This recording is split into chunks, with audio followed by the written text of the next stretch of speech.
জান্নাত এমন একটি অনিন্দ্য সুন্দর আবাসন যা কোনো চোখ দেখেনি, কোনো কান শোনেনি এবং কোনো অন্তর তা সম্পর্কে কল্পনাও করতে পারেনি। আল্লাহ তাআলা অশেষ অফুরান নিয়ামত রেখেছেন সেখানে।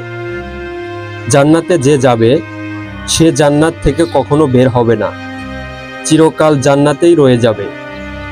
জান্নাতের বর্ণনা দিতে গিয়ে কোরআনে আল্লাহ তাআলা ইরশাদ করেছেন, পক্ষান্তরে মুত্তাকি আল্লাহ ভীরু লোকেরা থাকবে বাগান ও ঝর্ণার পাদদেশে, এবং তাদেরকে বলা হয়, এখানে তোমরা শান্তি ও নিরাপত্তার সঙ্গে প্রবেশ করো। তাদের মনে যে সামান্য পরিমাণ মনোমালিন্য থাকে তা আমি বের করে দেব। তারা পরস্পর ভাই ভাইয়ের মিলিত হয়ে মুখোমুখি হয়ে বসবে। সেখানে তাদের পরিশ্রমও করতে হবে না এবং তারা সেখান থেকে বহিষ্কৃতও হবে না। কিছু লোক তাদের পাপের শাস্তি হিসেবে জাহান্নামে যাবে। তারা সরাসরি জান্নাতে প্রবেশ করবে না, বরং জাহান্নাম হয়ে জান্নাতে যাবে। তাদের মধ্য থেকে সর্বশেষ যে ব্যক্তি চিরসুখের আধার জান্নাতে প্রবেশ করবে তার সম্পর্কে হাদিসে কুদসিতে বর্ণনা রয়েছে। আব্দুল্লাহ ইবন মাসউদ রাদিয়াল্লাহু তাআলা থেকে বর্ণিত এক হাদিসে আল্লাহর রাসূল সাল্লাল্লাহু আলাইহি ওয়াসাল্লাম বলেছেন, আমি অবশ্যই চিনি জাহান্নাম থেকে মুক্তি লাভকারী সর্বশেষ জাহান্নামী ও জান্নাতে প্রবেশকারী সর্বশেষ জান্নাতীকে। জনৈক ব্যক্তি হামাগুড়ি দিয়ে জাহান্নামে থেকে বের হয়ে আল্লাহ তাআলা তাকে বলবেন, যাও জান্নাতে প্রবেশ করো। সে জান্নাতে আসবে, তাকে ধারণা দেওয়া হবে, বলা হবে, জান্নাত পরিপূর্ণ। সে ফিরে এসে বলবে, হে আমার রব, আমি তা পূর্ণ পেয়েছি। অতঃপর আল্লাহ তাআলা তাকে বলবেন, যাও জান্নাতে প্রবেশ করো। তিনি বলেন, সে বলবে, হে আমার রব, আপনি আমার সঙ্গে মশকরা করেছেন অথবা আমাকে নিয়ে হাসছেন, অথচ আপনি রাজাধিরাজ। বর্ণনাকারী বলেন, আমি রাসূলুল্লাহ সাল্লাল্লাহু আলাইহি ওয়াসাল্লামকে তখন হাসতে দেখেছি, তার মাড়ির দাঁত পর্যন্ত বের হয়েছিল। তিনি বলেন, তখন বলা হতো, এ হচ্ছে মর্যাদার বিবেচনার সবচেয়ে নিম্ন জান্নাত। ইবন মাসউদ রাদিয়াল্লাহু তাআলা থেকে বর্ণিত আরেকটি হাদিসে রাসূলুল্লাহ সাল্লাল্লাহু আলাইহি ওয়াসাল্লাম বলেছেন, সর্বশেষ জান্নাতে প্রবেশ করবে এমন ব্যক্তি যে একবার চলবে, একবার হেঁচড় খাবে,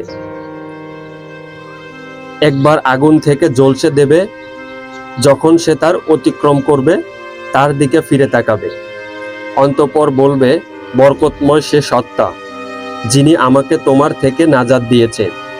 নিশ্চয় আল্লাহ আমাকে এমন বস্তু দান করেছে যা পূর্ব কাউকে দান করেননি।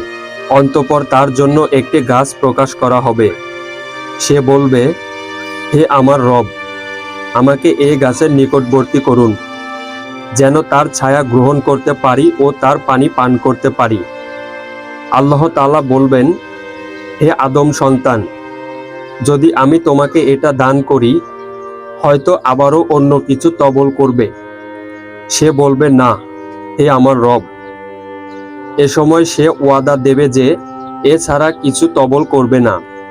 তখন আল্লাহ তাআলা তাকে ছাড় দেবেন, কারণ সে এমন কিছু দেখা যায় যার ওপর ধৈর্য ধারণ করা সম্ভব হবে না। তাকে তার নিকটবর্তী করবেন, ফলে সে তার ছায়া গ্রহণ করবে এবং পানি পান করতে থাকবে।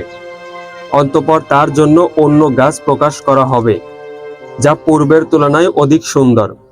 সে বলবে, হে আমার রব, আমাকে এর নিকটবর্তী করুন, যেন তার পানি পান করতে পারি ও তার ছায়া গ্রহণ করতে পারি, এছাড়া কিছু চাইব না।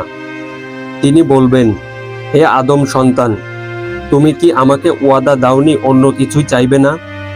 সে বলবে, আমি যদি তোমাকে এই নিকটবর্তী করি হয়তো আবারও অন্য কিছু চাইবে।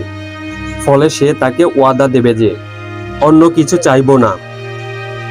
তার রব তাকে ছাড় দেবেন, কারণ সে এমন কিছু দেখবে যার ওপর তার ধৈর্য নেই।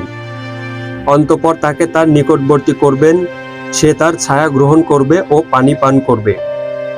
অতঃপর তার সামনে প্রকাশ করা হবে আরও একটি গাছ, জান্নাতের দরজার মুখে, যা পূর্বের 2টি গাছ থেকে অধিক সুন্দর। সে বলবে, হে আমার রব, আমাকে এ গাছের নিকটবর্তী করুন। আমি তার ছায়া গ্রহণ করব ও পানি পান করব, এছাড়া কিছু চাইব না। তিনি বলবেন, হে আদম সন্তান, তুমি কি আমাকে ওয়াদা দাওনি অন্য কিছু চাইব না? সে বলবে, অবশ্যই হে আমার রব, এটাই চাই, আর কিছু চাইব না। তার রব তাকে ছাড় দেবেন, কারণ সে দেখবে যার ওপর তার ধৈর্য নেই। অতঃপর তিনি তাকে তার নিকটবর্তী করবেন। যখন তার নিকটবর্তী করা হবে, সে জান্নাতীদের আওয়াজ শুনবে। সে বলবে, হে আমার রব, আমাকে তাতে প্রবেশ করান। তিনি বলবেন, হে বনি আদম, কিসে তোমার থেকে আমাকে নিকৃষ্টি দেবে? তুমি কি সন্তুষ্ট যে আমি তোমাকে দুনিয়া ও তার সাথে তার সমান দান করি? ইবনে মাসউদ হেসে দিয়ে বললেন, তোমরা আমাকে কেন জিজ্ঞেস করছো না আমি কেন হাঁটছি? তারা বলল, কেন হাঁটছেন? তিনি বললেন, রাসূলুল্লাহ সাল্লাল্লাহু আলাইহি ওয়াসাল্লাম এরূপ হেসেছেন। তখন তারা সাহাবীরা বলল, হে আল্লাহর রাসূল, কেন হাসলেন? তিনি বললেন, আল্লাহর হাসি থেকে যখন সে বলল, আপনি আমার সাথে ঠাট্টা করছেন, অথচ আপনি উভয় জাহানের রব। তিনি বললেন, আমি তোমার সঙ্গে ঠাট্টা করছি না, তবে আমি যা চাই করতে পারি। সর্বশেষ জান্নাতি। যে ব্যক্তি সর্বশেষ জান্নাতে যাবে, হযরত আবু হুরায়রা রাদিয়াল্লাহু তাআলা থেকে বর্ণিত হাদিসে রয়েছে, লোকেরা বলল, হে আল্লাহর রাসূল, কিয়ামতের দিন আমরা কি আমাদের রবকে দেখব? রাসূলুল্লাহ সাল্লাল্লাহু আলাইহি ওয়াসাল্লাম বললেন, 14 তারিখের রাতে চাঁদ দেখার তোমরা কি সন্দেহ বা মতবিরোধ করো? তারা বলল, না, হে আল্লাহর রাসূল। তিনি বললেন, তোমরা আল্লাহকে যেভাবে স্পষ্ট দেখবে, কিয়ামতের দিন আল্লাহ সকল মানুষকে জমা করে বলবেন, যে যে বস্তুর ইবাদত করত সে যেন সেটার পিছু নেয়।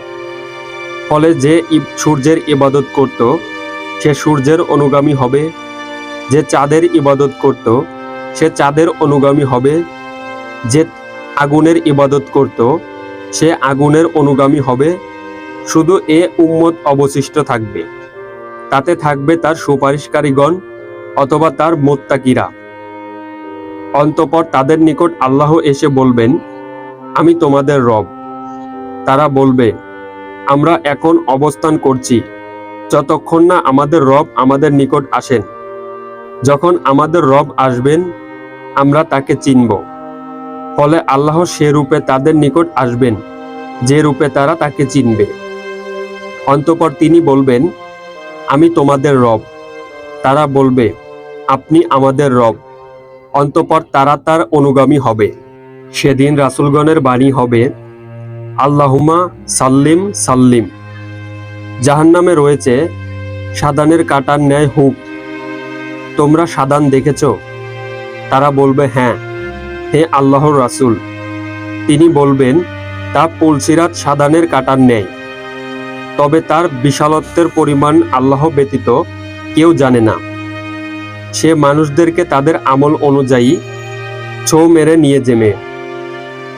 তাদের কেউ ধ্বংসপ্রাপ্ত নিজ আমলের কারণে জাহান্নামের শুরুতে রয়ে গেছে, তাদের কেউ টুকরো হয়ে জাহান্নামে নিক্ষিপ্ত অথবা সাজাপ্রাপ্ত অবস্থায় অনুতপ্ত।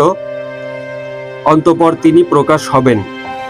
অবশেষে যখন বান্দাদের ফয়সালা থেকে ফারেগ হবেন ও জাহান্নামীদের থেকে নিজ রহমতে যাকে ইচ্ছা বের করার ইচ্ছা করবেন, ফেরেশতাদের নির্দেশ দেবেন, জাহান্নাম থেকে বের করো আল্লাহর সাথে যে কোনো বস্তুর শরীক করত না,